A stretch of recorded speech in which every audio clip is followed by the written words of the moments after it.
Week 6 of Locked On ACC is here. We are recapping today's show, and man, did it not have all the spice. Apparently, it's the media's fault when we hype up teams. It's the media's fault when we tell it like it is. And on today's show, we're going to do just that. As we go over Virginia Tech, we go over Louisville, and then might go over our favorites, Georgia Tech, because they just squeaking out wins wherever they seem to get them. I can't wait to go over all of this with Kenton Gibbs from Locked On Wolfpack. Boy, do we have a show for you. You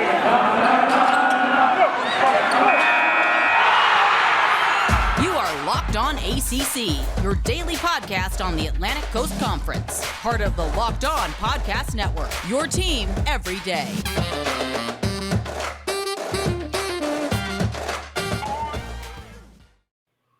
What's going on, everybody? Welcome to today's edition of Locked On ACC. I'm your host, Candace Cooper, and I've got Kenton Gibbs from Locked On Wolfpack in the building. Kenton, what it do?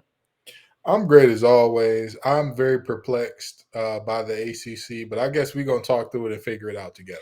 You know, it's one of those things where I feel like if you talk it out, you can heal easier because it's just never going to be easy when it comes to what these teams are going to do in this conference. You always think you figured them out, and then next thing you know, they just throw you a curveball. So let's get right into things. As we know, on Monday's show, we are so thankful that you make us your first listen here on the Locked On ACC podcast. You can get it wherever you listen. Mondays, we give recaps. Tuesday, we give a little more recap. Wednesday, we have power rankings. Thursday, we give you a preview. And Friday, we get you a preview and we get you in on some betting action. So let's kick things off with the Atlantic Division, go through the Coastal, and then finally our game of the weekend. So let's start with our team in Louisville. Right? I just want to know, they played Virginia. They lost by 1. They're coming off their second loss. They got close loss to Wake Forest, losing by 3. And now they're just trying to squeak out wins wherever they can find them coming up here. Well, I'd like to know your thoughts on this team and the game where it seems as if Virginia's defense on paper shouldn't be that good, and yet they were able to squeak one out here. I'm confused by Louisville. I don't know what they are. I don't know if they're a really bad team, if they're a good team that's just had some bad breaks, and granted, in the Power 5, the margin of error between being a good team who caused some bad breaks and being a bad team you could slide a paper in between it.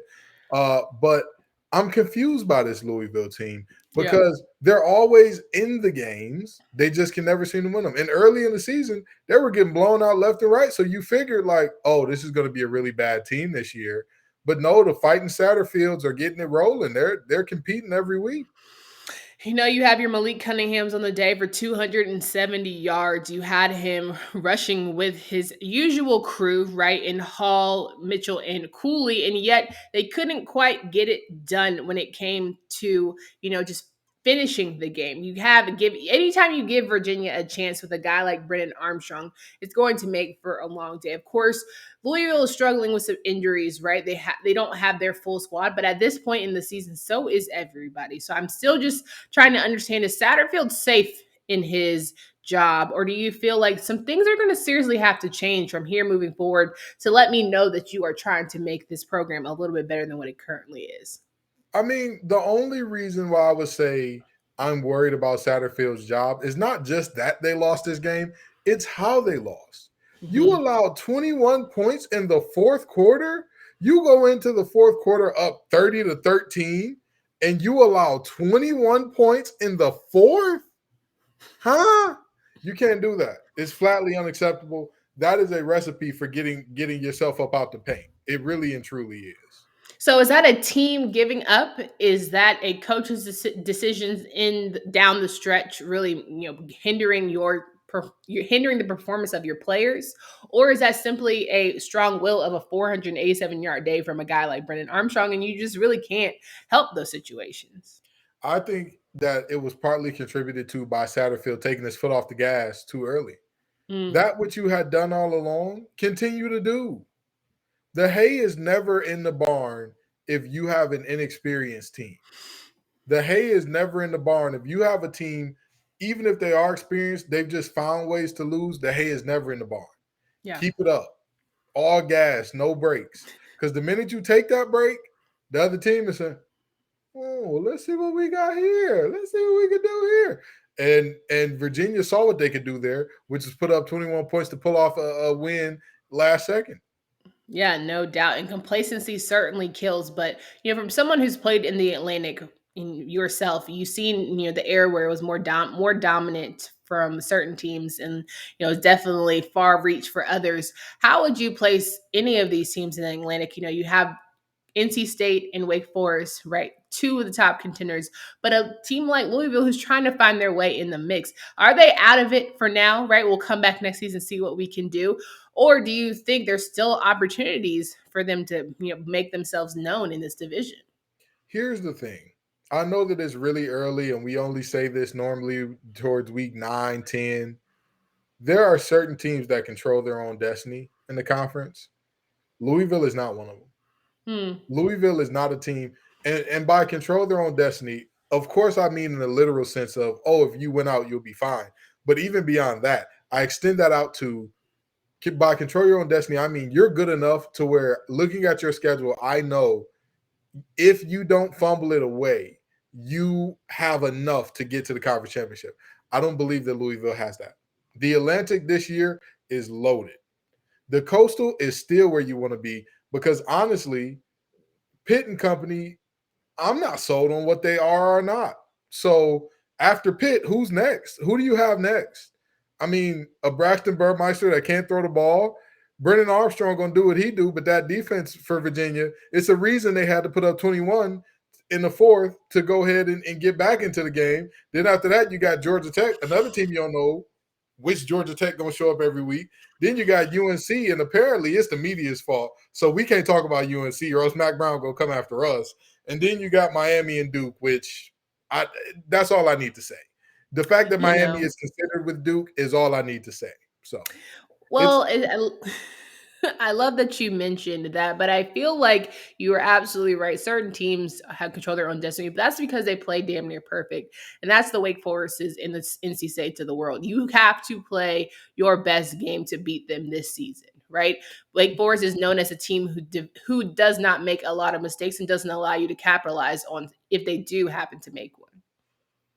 But that's my point exactly as far as control your own destiny. Because NC State has a loss on this season. And the loss that they have, they left conservatively, by the most conservative estimates, 16 points on the board. Wake Forest has been living on the edge. They've been living dangerously against Syracuse. Both of those teams have flaws, very obvious flaws that NC State, for whatever reason, I don't know why, but even against Clemson, they left points on the board. I don't know why they keep doing it. I don't know what's going on with their deep passing game to where their receivers still don't know how to track balls this deep in the season. Wake Forest, they're very reliant on what's that receiver number 7? What's his name? He caught 3 touchdowns. A.T. Perry? Mr. Perry. Don't get me wrong. He wasn't supposed to be the number 1 guy, but it seemed like he was at Syracuse. It seemed like they couldn't get nobody else open in the Carrier Dome. So, I mean, at the end of the day, Louisville is not one of those teams that I say, Wake Forest, yes, they're in the category of they control their own destiny, but even them, I'm not sure if they're better than every team that they have going forward. NC State, I definitively believe that they're better than everybody else they have in front of them, but which NC State team are we going to get? Are we going to get Mississippi State, NC State showing up again? Or are we going to get Clemson, NC State? Or are we going to get USF, NC State, which I think was the best NC State we've seen all season? You don't know because USF is not winning some games and looking like a decent team. So who knows? A lot to throw up in the air there. I would love to go over, the rest of these teams, mainly Virginia Tech, because they played Notre Dame and they were supposed to put on for the squad. They were supposed to hold all of us down, right? I was expecting a lot of things. They're playing in Plattsburgh. So I'm saying it's a recipe for you to do well. And yet, here we are talking about another Hokie loss. But want to remind you guys about some PrizePicks. It's a daily fantasy made easy. I love this, and I know you will too. They are the leader in college sports daily fantasy. They offer more college football props than anyone in the world. All of the users, let me tell you, you can use your promo code to receive a 100% instant deposit match up to $100 if you use promo code LOCKED ON. PrizePicks allows mixed sport entries. So if you want to have a combination of a Sam Hartman or a Sam Howell, you are able to do so. Use the award-winning app on both the App Store and Google Play. It is safe and offers fast withdrawals. Don't hesitate. Check out PrizePicks.com. Use promo code Locked On, or go to your App Store and download the app today. PrizePicks, again, that fantasy is made easy. So we're here with Kenton Gibbs from Locked On Wolfpack, and we are going over Week 6 recap. We talked about Louisville and their sluggish loss, but now we are here facing Virginia Tech. The Hokies frustrated me more than I'd ever thought possible because you have everything in your midst to be successful. You're in Blacksburg. You're playing a Saturday night game. Enter the Sandman energy, and I'm telling you what, if there was ever a time to beat a Notre Dame team, this is the year. It comes down to a final kick, and Notre Dame's able to squeak one out 32-29 on the evening. What went wrong? Let's start here for the Hokies. It's the same thing that's always been wrong with this team. You find you a quarterback who can throw the ball. And don't get me wrong, there was a huge play late where Trey Turner had a ball after Braxton Burmeister went out because he got hurt running the ball. There was a play where he hit Trey Turner on some extended hands. So, Trey, you got to come up with that ball. But find a quarterback who can throw the ball. The man was 50%. Let's look at his numbers, shall we? Let's look at the mighty Braxton Burmeister, or BB3 as they call him up in Blacksburg's numbers. 15 for 30. 50% completion percentage. 184 yards, no touchdowns, 1 interception. I find it very interesting that, I heard Jesse Palmer's call of the game, and I thought to myself, this is not the way that you were talking about DJ against Boston College last week.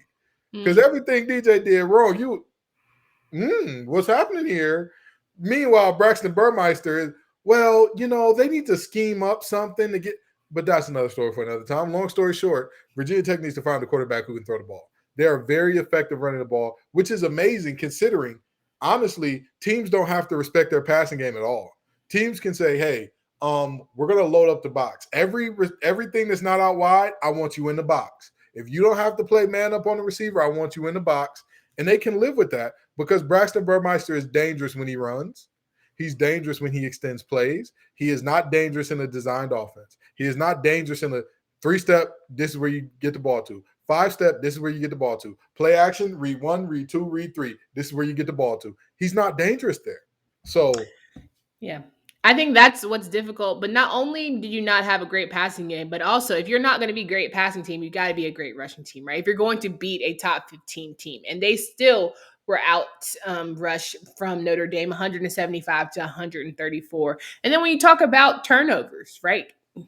Notre Dame had 2, same as Virginia Tech, having 2 interceptions on the day. I'm thinking to myself, you always have to pay for mistakes. I don't think Virginia Tech was able to do that in a way that ultimately sealed their win, right? I think it's one of those things where you start saying, in order to be a great team, you're going to have to figure out how to make people pay. And especially knowing you don't have the offense that can necessarily capitalize, you have to give your players some sort of success. So is that a coaching thing with Fuente, or do you just make some little bit of a piece knowing you don't necessarily have those skilled players and you live to just see you do the best that you can? Here's the thing. Virginia Tech has not recruited well enough now, and historically they've been a little better because that the area that they're recruiting, Virginia is a hotbed of football, basketball talent. That's something that they do, but they don't have the type of talent to where they can be one-dimensional. If you're going to be a one-dimensional team, you better have a very unconventional system or talent like the world has never seen. I mean, they're going down there. If you take a page out of Charlottesville's book, the team in Charlottesville, they have a one-dimensional program right now, but they have a world star quarterback. Exactly. So you can go ahead and do that when you have that. And even with Brennan Armstrong, he presents you with multiple problems. Yes, Brennan Armstrong can run the ball very well, but when he decides to tuck it back and use that rocket left arm of his, it's a howitzer. You never know where it's going to go, but he can fling it a country mile. He can do something with the ball, and he's getting more and more accurate. He's been more accurate this season, I believe, than he was last season. So with Braxton, that's the problem. With Virginia Tech, that's the problem.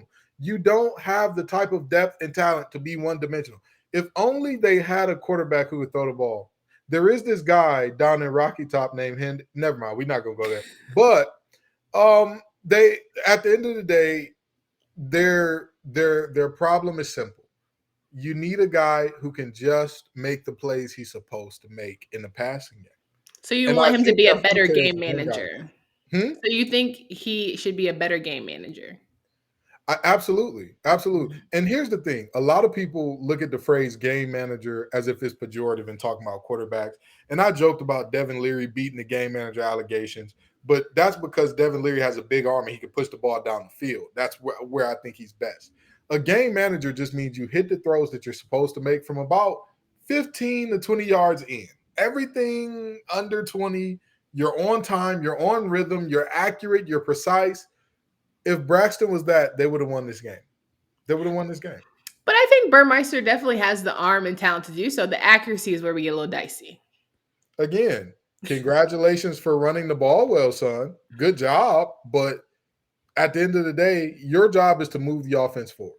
Because I would never, if they ran a triple option and he run the ball like you do and he throws the ball like you do, I wouldn't say anything about it. Hey, that's what the offense calls for. You run a more conventional offense than that. So you have to have the ability to, at a high level, at a consistent level, hit receivers when they're open. And your inability to do so is killing your team. It's just killing your team. Fair enough. Now let's hit quickly Georgia Tech and Duke. Georgia Tech pulling out a squeaky Coastal Division win against the Blue Devils, 31-27. Jeff Sims' accuracy is a little bit, you talk about accuracy. That's a guy to where I was expecting a little bit better, but came away with some great rushing yards. Him and Jahmyr Gibbs kind of put on a show when it came to the offense for the Yellow Jackets, but it was dicey. They had to come from behind and ultimately win and seal thanks to an interception thrown by Gunnar Holmberg in the last minute of play. And I'm sitting here saying, what is this Georgia Tech team who can blow out a Carolina, who can lose horribly to a Pitt, and barely beat a Duke squad? But honestly, I think that those three things are all in line and make sense. I think that Pitt is by far and away the best team in the Coastal right now. I think that Duke is not a very good team, but they're fundamentally sound. They just don't have athletes. They just don't have the horses in the stable to compete. I disagree with that. I think that UNC is a very bad team. They're a bad team, so it makes sense. And don't get me wrong. Am I saying that Duke is better than UNC? No, absolutely not. Head to head, didn't UNC wash Duke? 38-7, yeah. Of course. But UNC has holes against what Georgia Tech does. And we all know that, we see it with the Wilder Fury fights. Fighters don't make fights. Styles make fights. What Georgia Tech does well is what UNC has a problem with stopping. They run the ball extremely well in droves. They bring a lot of guys. Boom, boom, boom. Downhill, no frills. We coming, right? UNC can't stop that. Duke, very fundamentally sound, just don't have a bunch of athletes that are going to be able to make plays offensively. Outside of Mr. Durant, I hear a lot of good things about Gunnar Holmberg. I haven't seen him. I think people sleep on Jake Bobo. I think people sleep on Jalen Calhoun. I just feel like Gunnar Holmberg struggles to connect with them when it matters. But if you sit here and tell me whoever hasn't seen Jake Bobo play, you're missing out. Like, he is one of the top 5 tight ends in our conference. Listen, I think that his weapons on the outside are fairly good. Offensively, I think that's where they're more talented. Defensively, skill position-wise, that's why I say they don't have the horses in the stable to keep up. You couldn't have been watching that game because defense was the only way Duke was in that game. Leonard Johnson. No. What I'm saying here is not for this game. I'm saying as a whole. Jeff Sims, if you can stop the run, which I have said, if you are fundamentally sound, you will have a decent shot at stopping the run, which Duke is. They're fundamentally sound. They're going to be a gap, a hat, a gap, a hat, a gap, a hat. That's what they do. They're going to be good at that. But what I'm saying is, against a team that can throw the ball well, they're going to struggle. Against a team that has a big play receiver, i.e. Josh Downs, he's going to run and run and run, and he's going to put up as great of a number as he wants to put up.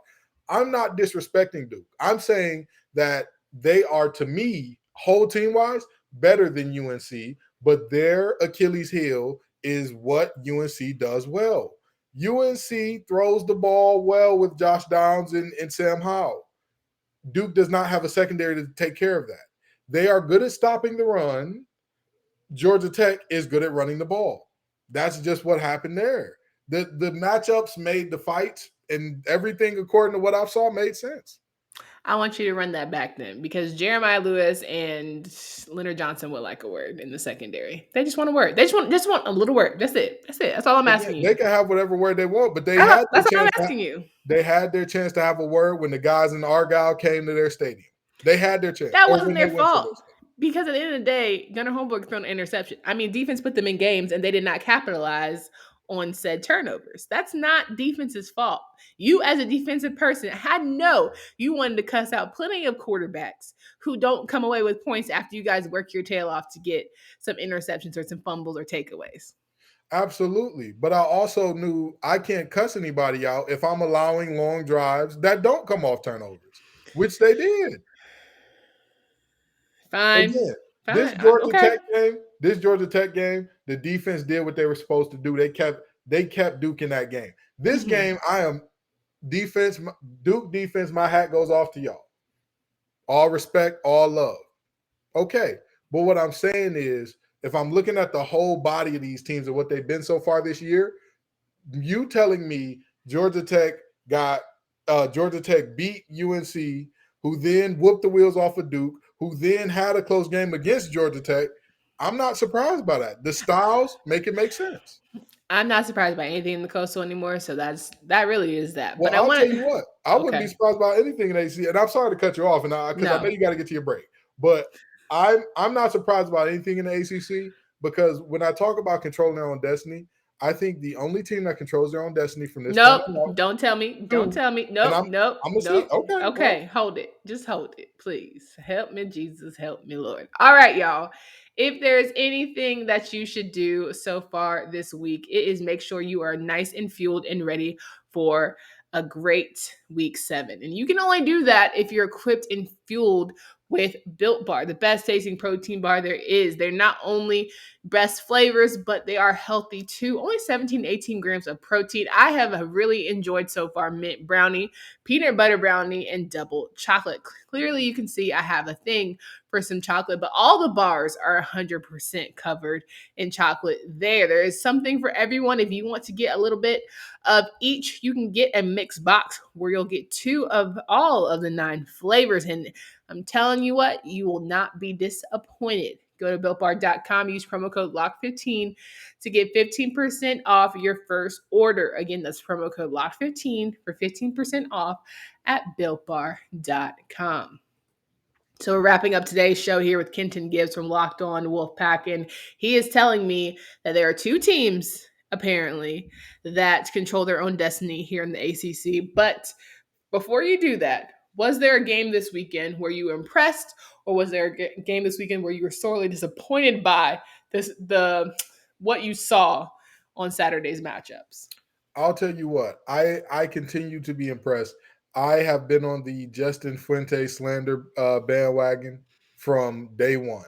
I have been there. Captain, I will admit that. Probably putting the coal in the train to get it going. I have admit. Trust me, I was the conductor. I was choo-choo. The slander train coming, y'all. I can admit that. What I will say is what he is doing with Braxton Burmeister at the head of this offense, to have that, because I think that there were multiple good games this weekend, but that was my personal game of the week.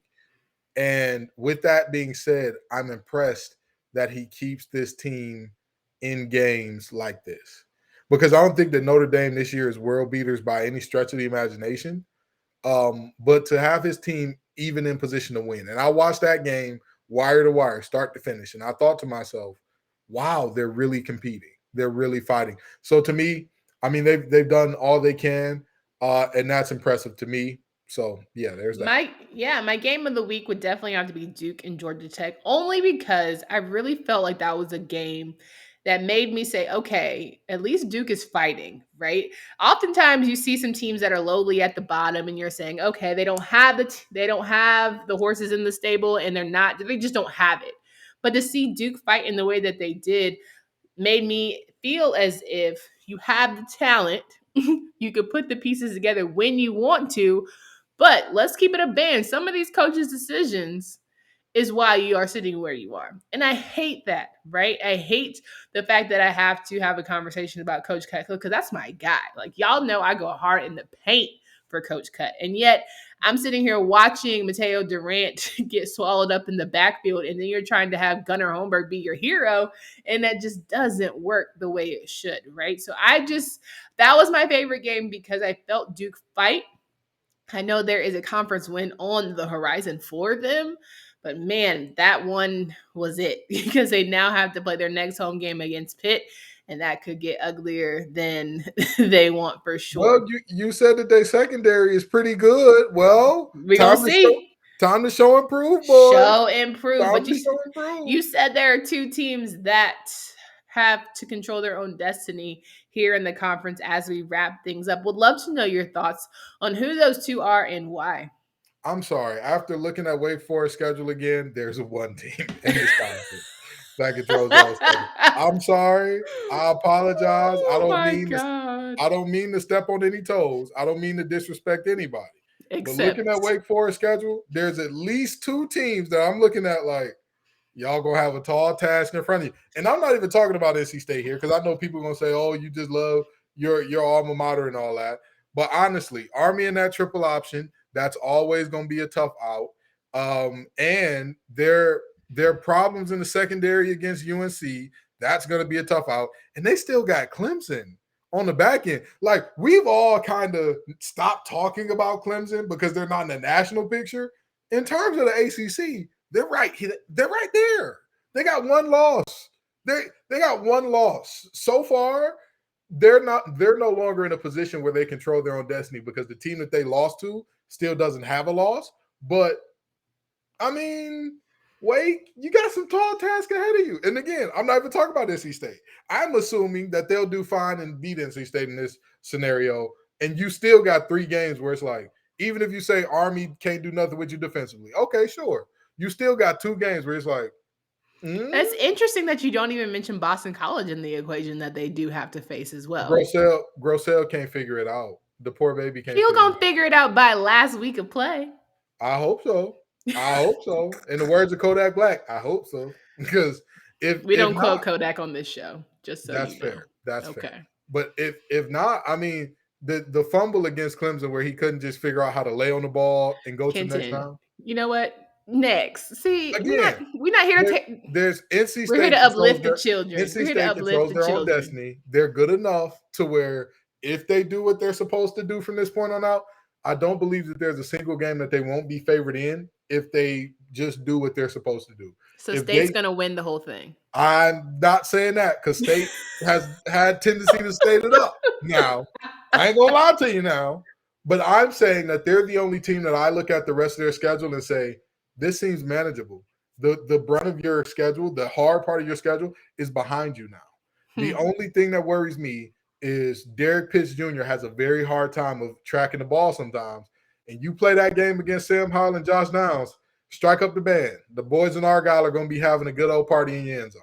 Sweet Lord. All right, Kenton, it's always fun to talk to you and make sure that we can, love on NC State as much as possible, apparently, on this show. Can you please remind folks, if they want to get more information on the Wolfpack, where they can find you, follow your work? Well, you can find me at LO_Wolfpack on Twitter, locked_Wolfpack, wherever you're listening to this podcast now. It's always a good time. And at the end of the day, I always try to keep expectations managed because the media don't want to pump up expectations too high on North Carolina teams anymore. We won't want to do that because I don't want Dora coming after me. Ken, you set the expectation too high. I don't want that. But, yeah, that's where you can find me anytime.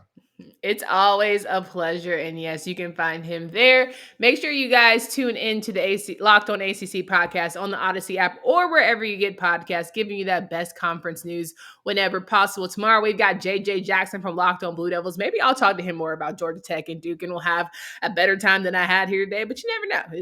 It always can make for a good show. We hope you guys have a great rest of your day. And until next time.